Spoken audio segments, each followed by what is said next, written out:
So we're now talking about chords that are useful to you when you play a song in C.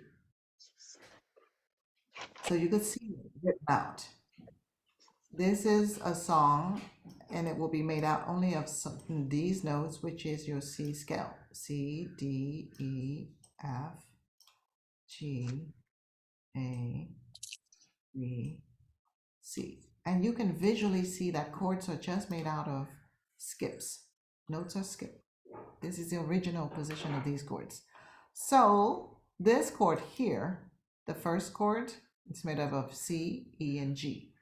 The C scale is the first one we learn because there's no sharps, no flat.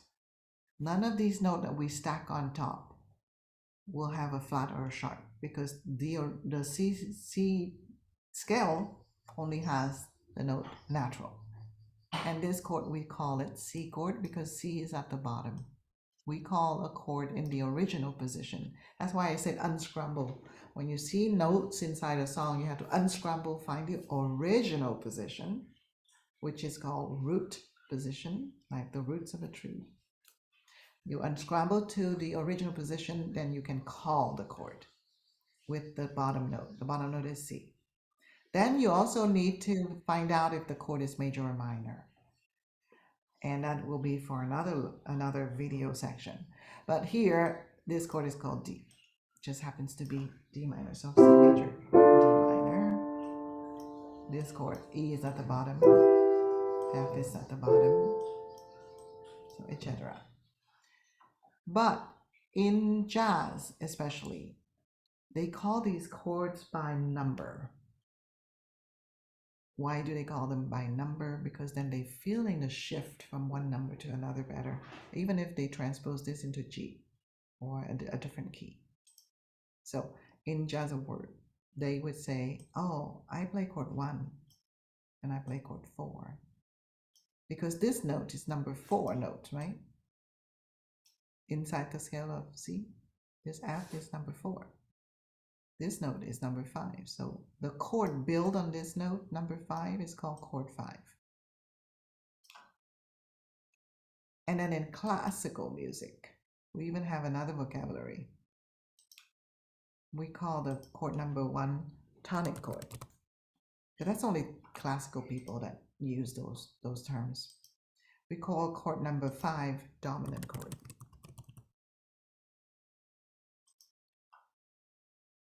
And we call chord number 4, because it's under the dominant, we call it,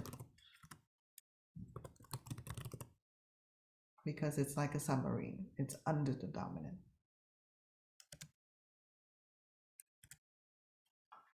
Chord number 4 is called the subdominant chord. Are there other names for the other chords? Yes, there are. And this is just vocabulary. It's not going to be very useful in like practicing for now, but I do need to expose you to it. This is called the supertonic because it's above the tonic. And I'm color coding, so. This is called the median because it's median means in the middle. And this is called submedian because 3 and 6 are often related, and that will come later why. And we are calling these for the notes as well as the chord. So this note is called the median note. Oops, wrong color. This note is called the median note in the key of C. This note is called the submedian note in the key of C. And this note is called the supertonic note in the key of C. And one last one to label. This note here, B, is called the leading tone note. And so because we call the notes that way, we also call the chords that way.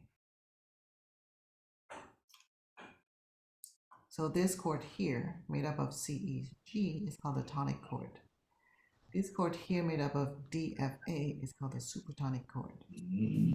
This chord, made up of E, G, B, is called the median chord.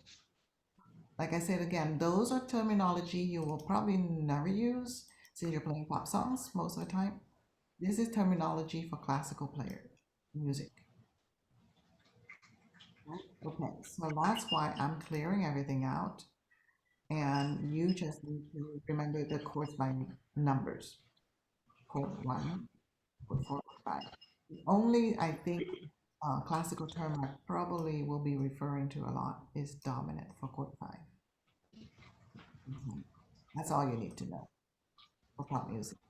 Dominant is chord 5, or note number 5 is the dominant note, then it's note number 5.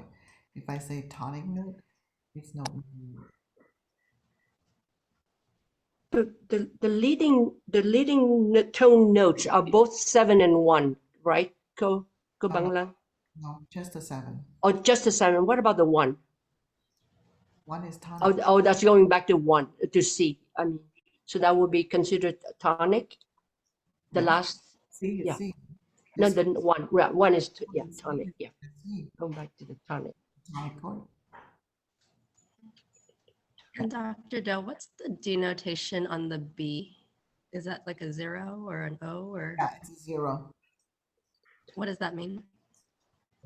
Well, if I'm going to go into explanation of major minor chord and that chord with a 0, I have to stop the recording and we do that. So right now you're learning names in classical and numbers, which is used in pop and jazz, to refer to your chords.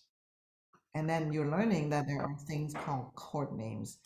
These are all chord names, and they have little symbols. Sometimes it's a triangle, sometimes it's a circle with a slash, sometimes it's just a circle, sometimes it's a 7, etc. We're going to have to learn that on a different session. Okay, because that's also, once we get into chords, it's going to be 2 hours just to get the basic chords. So for today, it's just introduction to it.